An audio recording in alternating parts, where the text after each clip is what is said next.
Ok, então vamos dar mais alguns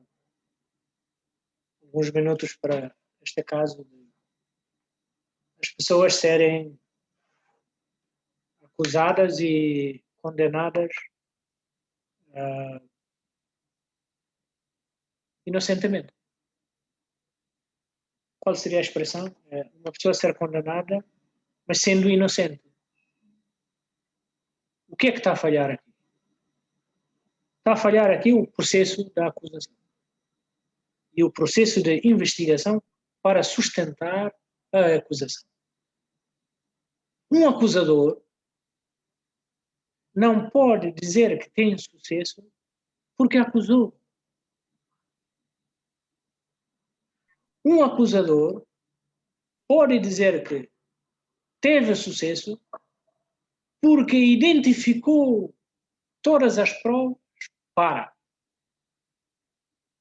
ou acusar ou desacusar. Porque ele descobriu a verdade antes de colocar no tribunal, antes de avançar para o juiz. Portanto, o sucesso do procurador não é só em ele ter ganho um caso perante o juiz. O sucesso do procurador também se deve contar naquele momento em que ele, porque é um bom investigador, descobriu evidências para dizer que esta acusação não tem fundamento. Ou esta acusação improcede ao tribunal, deve ir para outro ramo de direito que não direito penal. Vá para o direito administrativo, vá para o direito de mera contraordenação, ou vá para o direito civil de qualquer ramo. Isto também significa um sucesso por parte do procurador. O procurador não deve, com muita ligeireza, isto é, sobranceiramente, isto é, harequas coisas de, é cada sobranceira, harequas coisas de, e acusa e leva para o juiz. Não é bom procurador.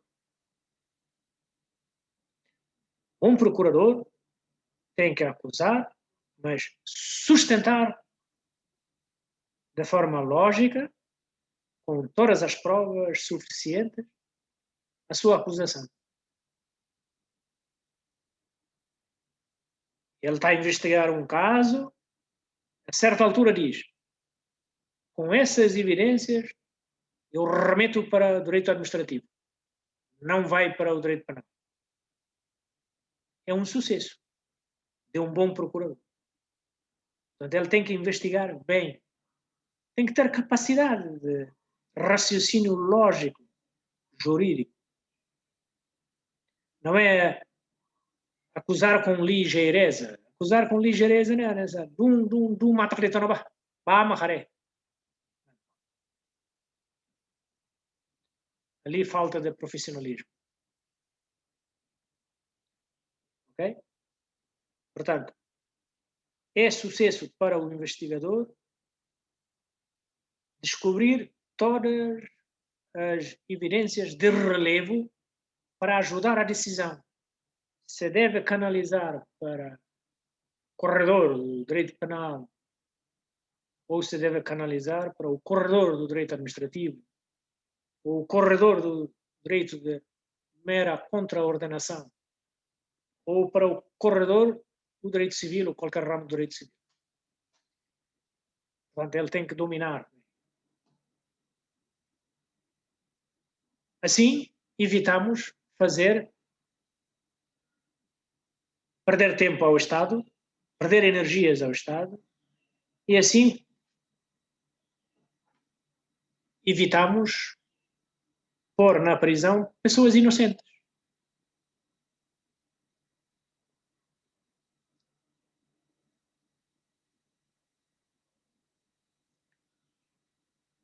temos que ter muita cautela para condenar as pessoas. Tem que ter muita cautela, porque o direito penal serve à justiça.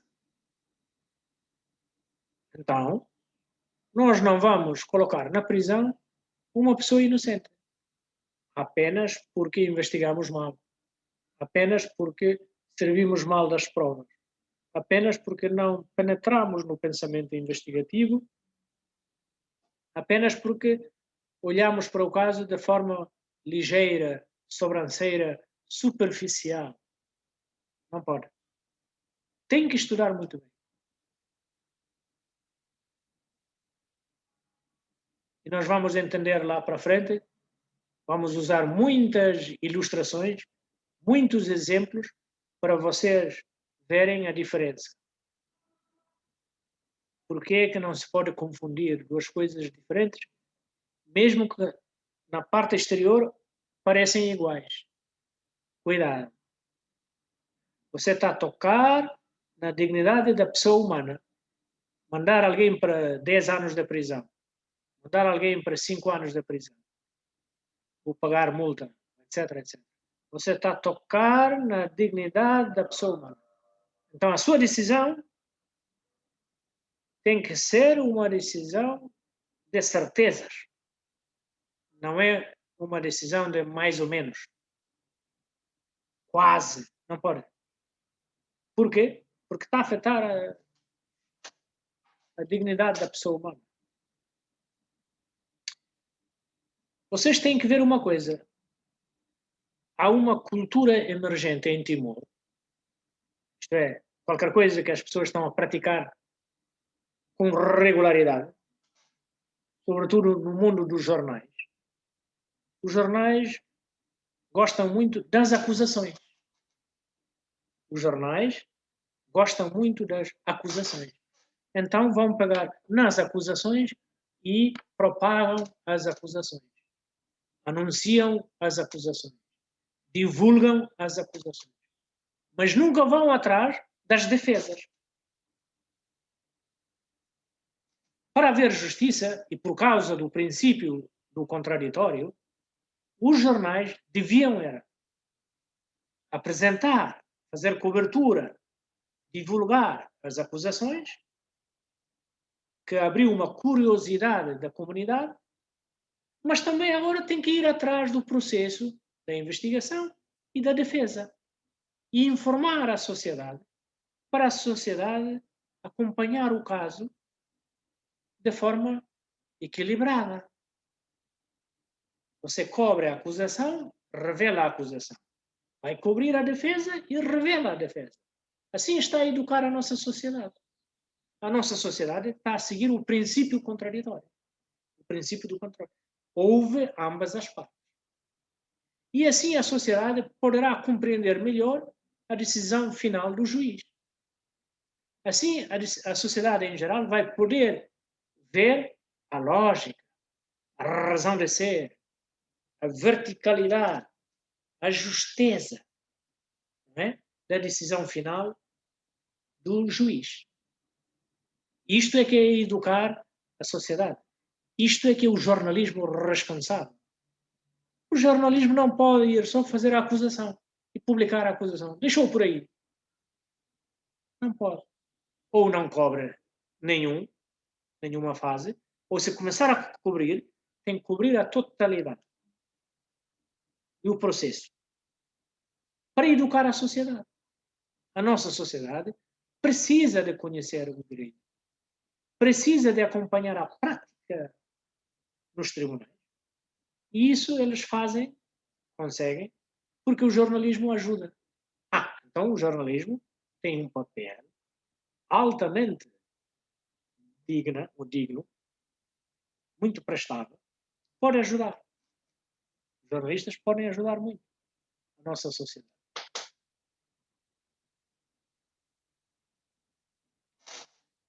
Portanto, impressões digitais, etc., tem que ser bem estudado. Em resumo, a investigação tem que ser completa, tem que ser exaustiva. Não pode ser às meias, só em sala ela de... Por quê? Porque o direito penal é um direito de tratar de penas graves. E então tem que se tratar bem. Portanto, os operadores têm que ser muito bem informados. Os juízes têm que ser muito bem informados. Os procuradores têm que ser muito bem informados. Os defensores têm que ser muito bem informados. Os advogados têm que ser muito bem informados. Os intérpretes nos tribunais têm que ser muito bem informados. Timor tem muito pela frente para fazer. E nós, na UNTL, temos esta responsabilidade de preparação. Temos que preparar futuros juízes. Temos que preparar futuros advogados. Temos que preparar futuros defensores, futuros procuradores a exercerem com profissionalismo as suas funções. Portanto, estudar a sério. Há 3 ou 4 anos atrás, não, mais, 5 anos atrás,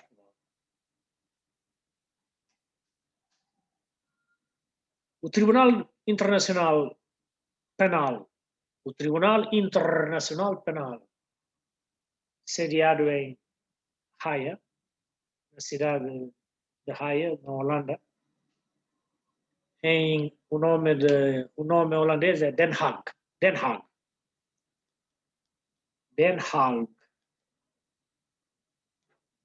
Haia, cidade de Haia, na Holanda, é onde está o Tribunal Internacional Penal. Houve vagas de juízes. Portanto, os juízes de todo o mundo podiam concorrer. Timor propôs um candidato. Timor-Leste propôs um candidato. Porque Timor, como um país recentemente independente, às vezes não tem representantes nos órgãos mundiais. E é bom que Timor tenha um representante para esses vários órgãos internacionais. Então o Estado timorense financiou a promoção de candidatura de um jurista timorense, juíza, para o tal lugar. Não ganhou, ok? Não ganhou, mas o Estado promoveu a candidatura para estar no Tribunal Internacional Den Haag, Tribunal Internacional Penal, na cidade de Haia, na Holanda. A timorense não ganhou a vaga, não ocupou, mas o Estado timorense promoveu a candidatura. Por quê? Porque é do interesse do Estado timorense de colocar nesses órgãos internacionais a figura de um timorense.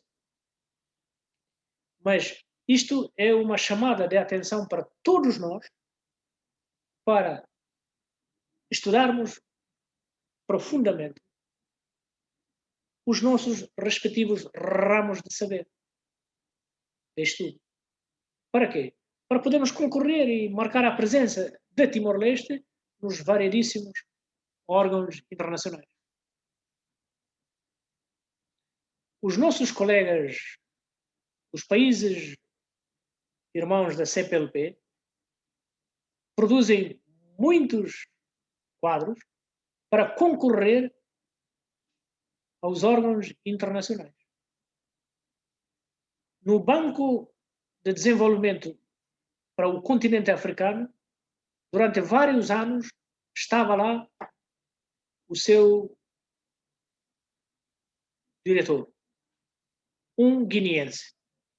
A Guiné-Bissau, desde que alcançou a independência, está ainda em guerra até hoje. Nunca está estável, quer dizer, está instável politicamente. Mas tem homens muitíssimos inteligentes. Já ocuparam variedíssimos cargos nos órgãos internacionais, inclusivamente o de Banco de Desenvolvimento para o Continente Africano, das Nações Unidas. Portanto, você vai a esses órgãos internacionais e encontra lá sempre um nome português, um nome da CPLP. Timor, algum dia, tem que meter lá nesses órgãos internacionais alguém. O secretário-geral das Nações Unidas, António Guterres, agora ficou reconduzido para mais 5 anos. Mais 5 anos. Já exerceu o cargo de secretário-geral das Nações Unidas desde 2016 a 2021. No dia 20 de junho passado, houve uma recondução por aclamação. Todos os Estados membros das Nações Unidas, não é? Como se diz, por aclamação, aplaudiram a recondução de António Guterres para mais 5 anos à frente das Nações Unidas. É um português. Fala português. É um membro da CPLP. É orgulho para Timor. Foi ele que veio presenciar a içada da bandeira em Tacitolo, no dia 20 de maio de 2002, como primeiro-ministro português. Foi ele que assistiu 30 de agosto como dia de referendo em Timor-Leste. Foi ele que, no fim do dia, 30 de agosto de 1999, no fim do dia, fez uma declaração que os jornalistas todos expandiram para todo o mundo, porque queriam ouvir palavras do primeiro-ministro português perante o ato do referendo. Portugal sempre defendeu desde o início, para ser realizado 24 anos depois. Então, António Guterres, o que é que disse naquele dia?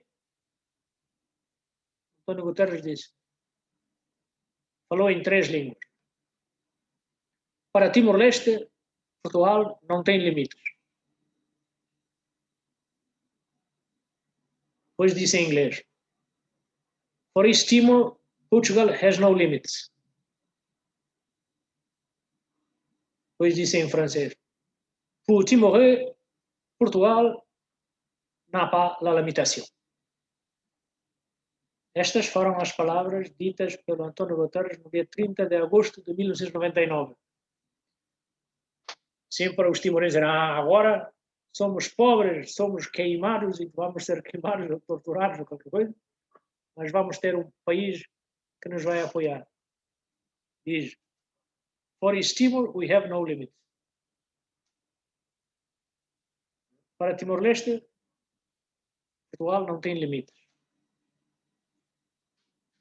Pour Timor, Portugal n'a pas la limitation. Quer dizer, vamos dar tudo para garantir a independência de Timor. Então, está lá um membro do CPLP ali, para dizer o quê? É o profissionalismo no exercício das funções que é o objetivo do Estado. Fazer uma acusação a torto direito, pôr uma pessoa inocente na prisão, é uma vergonha. Não se pode fazer isso. Se acontece, o Estado tem que indemnizar a pessoa. Esta pessoa que entrou inocentemente na prisão por causa do mau exercício de um juiz ou de um procurador, etc. Mais tarde, é o Estado que, em nome deles, vai ter que indemnizar a família. Não é o juiz A que julgou o caso que vai indemnizar. É o Estado. O direito penal é executado em nome do próprio Estado. O próprio Estado é que assume para si a responsabilidade de defesa dos direitos fundamentais, onde vigora o direito penal. Então, o juiz que julgou mal, o procurador que acusou mal, e por acumulação, a condenação veio pôr uma pessoa inocente na prisão, mais tarde, quando é descoberto, a família apresenta uma queixa e vai exigir indemnização, o Estado tem que pagar essa indemnização. É o Estado que paga. Ok, então, mas eu queria ligar toda essa aula até agora toda essa discussão até agora que nós estamos a tratar de um assunto muito importante. Nós estamos, hoje em dia, não é só aprender o que é o direito penal, mas nós estamos a percorrer no tempo, desde hoje aos primórdios, voltando para trás, desde lá até agora, e estamos a registar o avanço, a modernização, a humanização do direito penal. No passado, os criminosos eram tratados desumanamente. Ainda hoje, em vários países, os criminosos são tratados desumanamente. Então, nós contribuímos para tratar os criminosos de forma humana. Cada vez mais juntamos-nos ao maior número de países no mundo, de ordenamentos jurídicos no mundo, de Estados independentes no mundo, que tratam dos criminosos de uma forma humana, humanística. Em Timor, no passado, também houve formas muito cruéis de tratar os criminosos, inclusivamente à morte. Mas as nossas sociedades também evoluíram. Como é que evoluíram? Os contextos, as circunstâncias históricas, culturais, ajudaram a moldar o pensamento do timorense, a modernizar e a humanizar. O contacto com uma civilização europeia, 500 anos atrás, as nossas sociedades etnolinguísticas começaram a abrir-se. Nós estávamos fechados, cada qual no seu grupo etnolinguístico e na sua zona, conforme as condições orográficas. Condições orográficas, né? Conforme itane forro ser, né? Forro ser taca ita taca. Portanto, conforme as nossas condições orográficas, tem a ver com a geografia, nós estávamos isolados, fechados para connosco próprios. A chegada dos portugueses ajudou a fazer abertura das zonas geográficas, abertura da convivência, abertura da cultura e a abertura para receber a civilização europeia. Dentro disto, a religião católica, a moral católica, cristã. A partir daí, nós começamos a mudar a nossa mentalidade. Até hoje, somos pessoas modernas, somos um país moderno, com capacidade de fazer mudanças mentais a favor da humanidade, a favor do respeito pela dignidade da pessoa humana. Isto percorreu séculos, né? Séculos de transformação, séculos de mudança. Portanto, hoje estamos muito evoluídos. Então, o resumo de todas as nossas aulas até agora é exatamente tomarmos a consciência de que, para chegarmos até hoje, avançamos muito desde os primórdios até agora. Estão a perceber? São conquistas humanísticas do direito penal.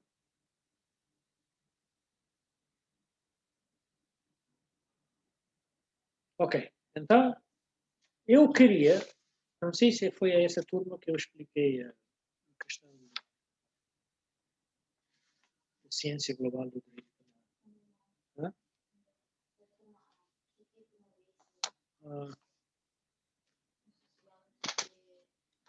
Este aqui já expliquei. Quanto tempo agora?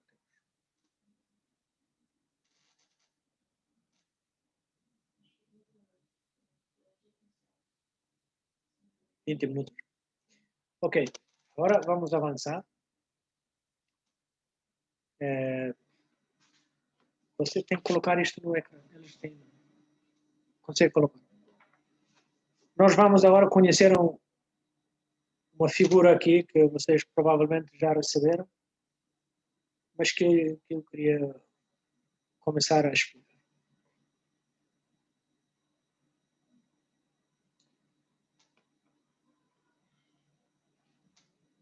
Nós, no passado, desde as primeiras aulas, quando tentamos definir o que era o direito penal, eu introduzi as definições de vários autores. Né? O professor Freitas do Amaral, o professor Figueiredo Dias e o professor Taipa de Carvalho. São pessoas de destaque, são pessoas de alto relevo, são pessoas elevadas no mundo académico jurídico português, sobretudo na área do direito penal. São doutrinários jurídicos. Os portugueses são um país com 800 e tal anos de independência. 800 anos de independência significa necessariamente, inevitavelmente, um país com muita tradição de pensamento jurídico. Assim também podemos dizer países com muita tradição de diplomacia. Você existe como um país, você está a fazer a diplomacia. Você está a tratar das suas relações com outros países, é a diplomacia. Um país com 800 anos de existência, você tem que acreditar, eles têm uma diplomacia muito fina. São muito bons. Você tem um país com 800 anos de independência, eles têm que ter uma tradição de formação jurídica muito boa. Um pensamento jurídico muito avançado. Por quê? Porque a existência do país sustenta-se na base da lei. Então, um país com 800 anos, mais de 800 anos de independência, significa que já tem na base um manancial de tradição, de pensamento jurídico, filosófico, muito grande. Por isso, quando os portugueses sempre estiveram ao nosso lado, na defesa dos nossos direitos para a independência, nós estávamos bem acompanhados. Sabíamos que quando o mundo der ouvido à razão, aí estaremos nós a ganhar. Se o mundo se torcer para a força da arma, então nós perdemos. Mas no dia em que o mundo se cansar com as armas e der ouvido à razão, nós temos que ganhar. O problema da Indonésia era isso. A arma da Indonésia não podia calar a força da razão. Por isso é que nós ganhamos a guerra. Por causa da razão. A razão tem muito a ver com o raciocínio lógico, jurídico. Portanto, estávamos muito bem acompanhados na luta pela independência. Tínhamos Portugal do nosso lado, tínhamos a Carta das Nações Unidas do nosso lado, tínhamos a moral dos direitos humanos do nosso lado, a Igreja estava do nosso lado. Tínhamos que ganhar, era uma questão de tempo. Estão a perceber? Ora, esses professores que estavam a dar a definição ao direito penal, eu propositadamente quis colocar para vocês verem que, embora as palavras variassem, embora as frases variassem, o sentido fundamental estava constante. Era o pensamento de fundo estava na mesma. A forma da expressão podia variar consoante a expressão, o gosto, a forma de exprimir de cada autor. Então, no sentido de que o direito penal se reservava aos bens jurídicos fundamentais, todos eles concordavam. Mas todos eles também queriam que, para concebermos corretamente o direito penal, tínhamos que encontrar 3 elementos dentro desse direito penal. E esses 3 elementos eles dividiam em dogma, que é o conjunto das leis, das normas. Todas as normas vigentes em Timor constituem a dogmática jurídico-penal. Um elemento. Depois vem outra atividade que se chama política criminal. Essa parte pertence aos legisladores. Os senhores deputados é que fazem a política criminal.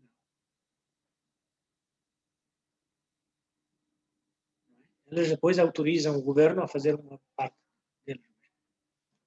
Política criminal, que é traduzida em leis. Eles querem fazer uma política, traduzem em leis.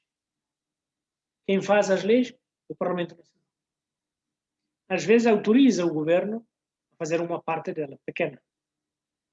Mas a responsabilidade maior, ou primária, original, é do Parlamento. Portanto, o Parlamento é que faz as leis. Significa o Parlamento que traduz a sua política criminal em forma de lei, para obrigar as pessoas a fazerem isso, fazerem aquilo, não fazerem isso, não fazerem aquilo. Quando o Parlamento quer fazer uma lei para regular o comportamento social dos seus cidadãos, sobretudo um comportamento social que, por forma a proteger um bem jurídico essencial, ele precisa de ter informação, ele precisa de ter dados, ele precisa de ler estudos feitos por académicos, por estudiosos, por investigadores, sobre o comportamento social penal, o comportamento criminal dos seus cidadãos. Ele recebe os relatórios da polícia regularmente. Ele recebe relatórios dos tribunais. Ele lê os acórdãos. Ele lê os relatórios dos guardas prisionais. Ele recebe relatórios do CAC, por exemplo, ou da PSIC, mesmo das FFDTL. Portanto, ele vai recebendo relatório das autoridades da administração pública, por exemplo, os administradores dos distritos, dos municípios, os administradores do posto. Todos estes relatórios que têm relação com comportamento social grave, matar, roubar, ferir, assaltar, queimar casas, violar, são comportamentos sociais graves. E os relatórios chegam, violação de crianças, comportamento nas escolas, professores contra alunos, ou tanta coisa, nas fronteiras, a polícia da fronteira, nos aeroportos, nos portos, o que é há ali, há entrada de drogas, ou tanta coisa. Parlamento Nacional fica a saber do comportamento social dos seus cidadãos, sobretudo os comportamentos sociais graves, criminosos, comportamentos criminais. Quando ele recebe toda essa informação, ele vai tomar decisões, vai fazer leis para regular o comportamento dos seus cidadãos e para fazer a previsão de penas. Quem meter droga pela fronteira, terá-se. Quem não cuidar do meio ambiente, fazer incêndios, estragar extensas áreas de vegetação, tem uma pena tal. Quem violar as crianças nos orfanatos, está. Não é? Quem causar lesão física, tal. Portanto, o Parlamento Nacional, os senhores deputados, fazem um draft, um esboço de lei, mas para fazer esse esboço de lei, eles teriam que receber muita informação de baixo, da polícia, do Ministério da Justiça, tinham que receber muita informação. Essa parte é que se chama a criminologia. O terceiro elemento.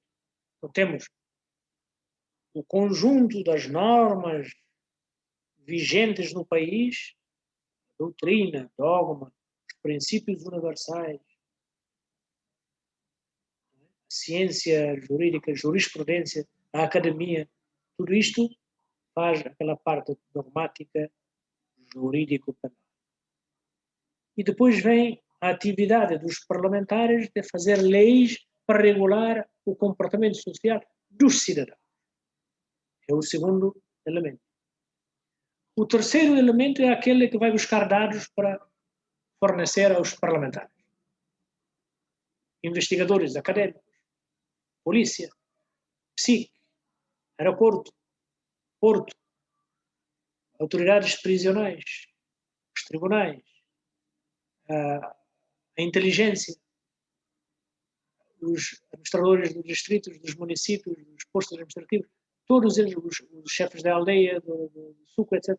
Portanto, toda esta estrutura estadual, a administração pública, vai recolher dados, todos esses dados são compilados e são canalizados para o Parlamento Nacional. E aí eles vão fazer leis consoante os dados recolhidos pelo terceiro elemento, que é a criminologia. A criminologia é o estudo sistemático da prática dos crimes.